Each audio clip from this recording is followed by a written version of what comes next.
Bonjour à tous, c'est Arnaud de Ludic Addict pour un Open the Box post-SN 2025, l'un des derniers, avec un titre de chez Alecat Games qui, j'ai dit, c'était localisé en France par Super Meeples, mais la collaboration s'est arrêtée. Donc on verra si on récupère ce jeu, mais vu les auteurs, j'ai quand même un bon espoir pour que les joueurs français puissent mettre la main sous ce jeu, puisque en fait c'est un jeu de Fabio Lopiano. Alors Fabio Lopiano, on lui doit quelques jeux un peu connus, comme Shackleton ou Merv, Kalimala aussi, que j'avais beaucoup aimé, mais surtout Nestore Mangone. Alors, Nestore Mangone, il a fait pas mal de trucs chez Cranio, donc Newton, Master of Renaissance, en partenariat avec avec Lopiano, il avait fait Shackleton Base aussi. Et puis surtout, on lui doit Darwin Journée, le Stupor Mundi, enfin, il a un catalogue de jeux assez exceptionnel. Donc, on va voir ce qu'il y a de beau dans cette boîte. Comme vous pouvez le voir déjà, c'est un plateau rond, donc il y a beaucoup de choses. On doit construire le palais au milieu, avec des éléments qui sont sur le côté. Et un des gros principes du jeu va être des cartes qui vont se positionner sur le plateau en bas du plateau individuel et qui vont se décaler et donc vieillir. Alors, c'est indiqué sur la boîte. Ce jeu fait partie de on va dire, de la gamme avancée de chez Alecat. Ils ont mis un petit comme ça, une petite échelle pour indiquer le niveau de complexité de leur jeu. Alors, Bagdad a déjà papier de bonne qualité, un peu toilé. Donc les composants, la mise en place. Bon, après, je n'ai toujours pas ces livres de règles carrées, pas bien pratiques à lire. Le gameplay. Et on est déjà à la structure d'un tour. Donc le défilement des caractères des personnages sous le plateau, la progression des bateaux, le déplacement des visirs. Donc, déplacement sûrement sur le plateau général, bref, à lire. Le jeu, les règles du jeu s'arrêtent page 10-11, finalement. Pour ensuite faire un exemple et partir sur des références, des effets de cartes. J'ai l'impression 13, 14, quand c'est ça. Et ensuite, apparemment, quelques modules. Les contrats, des objectifs, un mode solo. Et on s'arrête sur un livre de règles de 20 pages. Le plateau de jeu. Ici, petit que ça, le plateau de jeu. Alors, je crois qu'il est peut-être en plusieurs parties. Oui. Je pense qu'il était en plusieurs parties à revoir. Mais mes souvenirs, il était plus gros que ça. Pas mal de choses à mettre dessus. On verra. Donc, le plateau. Le petit livret des scores. Alors, un plateau double couche sur lequel on va mettre des éléments. Ensuite, les plateaux individuels aussi en double couche.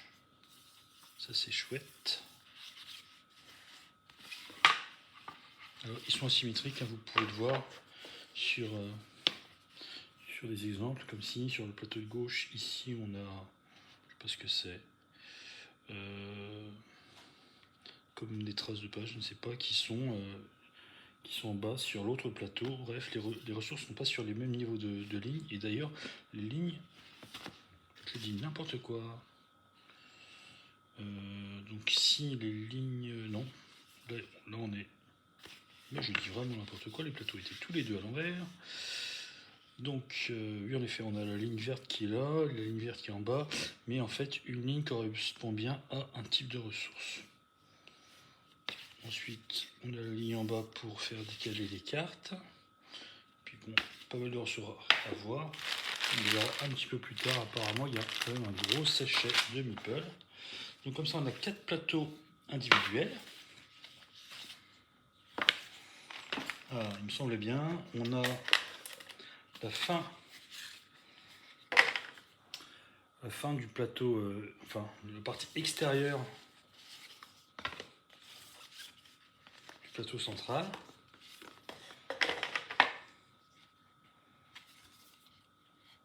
Ouais, il me semble bien, ça s'ouvre.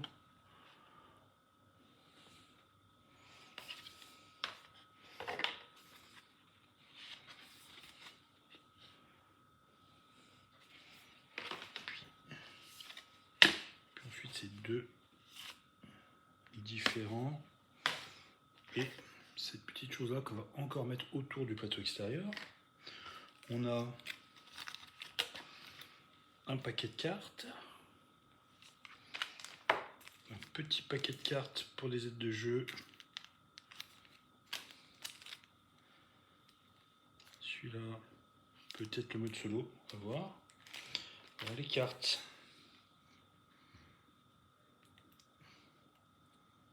Je vais essayer de vous ouvrir ça.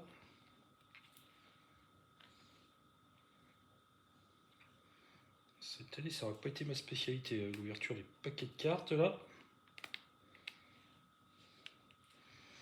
Je vois où ça s'ouvre, mais ça ne veut pas s'ouvrir. Donc on va l'ouvrir autrement.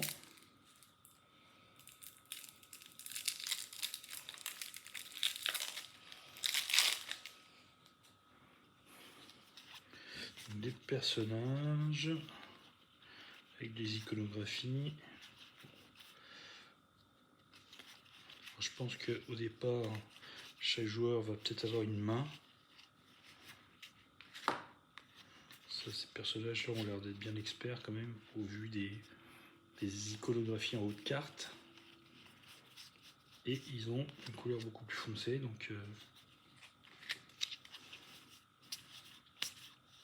3 et 5 apparemment. Non, il y a vraiment toute valeur. On a ces autres personnages-là qui n'ont pas de valeur au dos et qui ont l'air quand même plus basiques. On a apparemment 3 fonds de personnages pour indiquer sûrement leur puissance en jeu.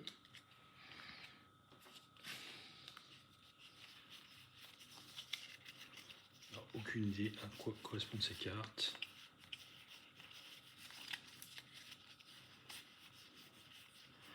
Peut-être un automat quand même par rapport à l'endroit des plateaux où il va se passer des choses. Voilà. Nous avons un petit sac avec un très joli logo, un peu velours. Les petits rangements. Ensuite, des tuiles bâtiment et d'autres tuiles.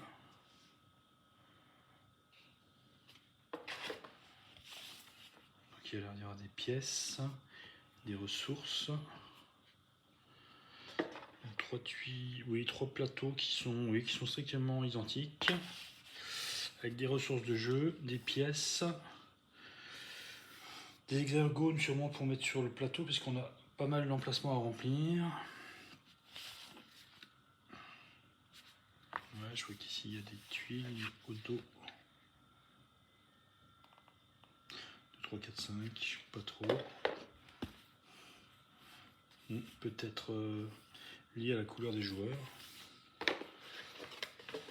Et enfin, donc il nous reste les meeples. Donc on a quand même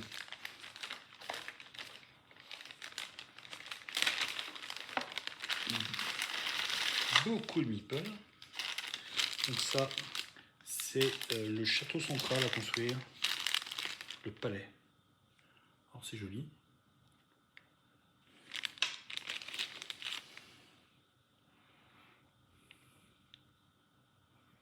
C'est sérigraphié sur un côté, sur deux même. Ouais, comme ça, vous avez donc soit les tours, soit des coins de murailles.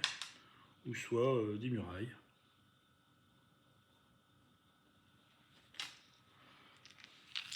Donc c'est quoi construire tout ça. Donc ça.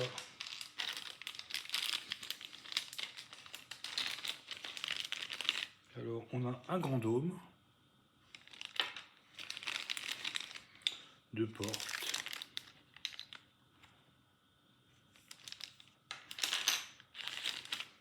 et jetons.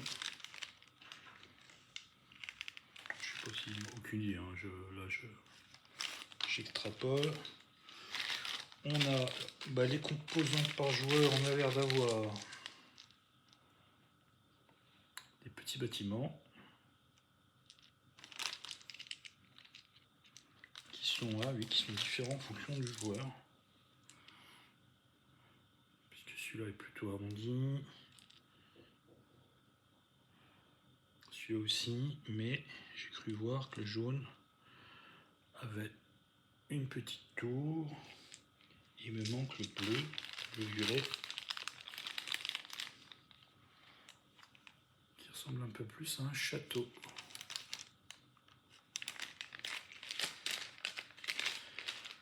Nous avons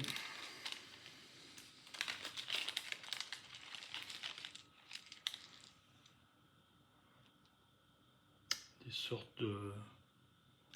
Ce sont des personnages féminins, avec des octogones avec un logo sur le dessus, donc des contours de quelque chose. Nous avons d'autres bâtiments mais blancs.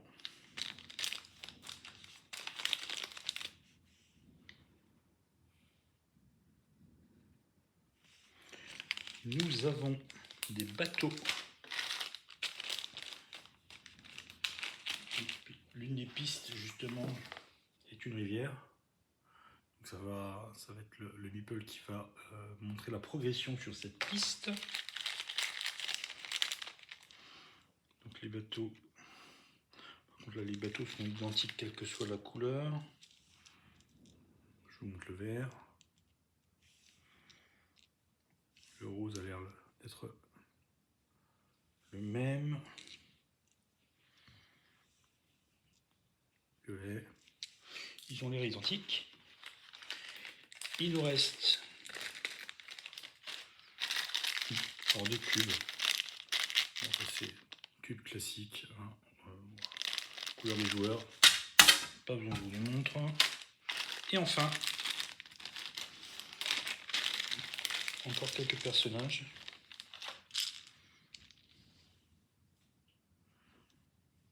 Qui ont l'air d'être armés.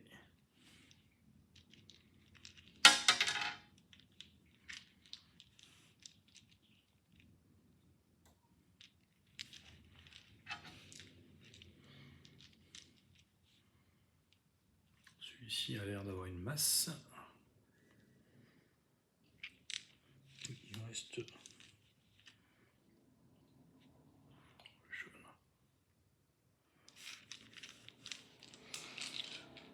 Et on a fait le tour du contenu de la boîte de Bagdad. Bagdad, il me semble que c'est la cité de la paix. Donc, un jeu de Maximilien Fabio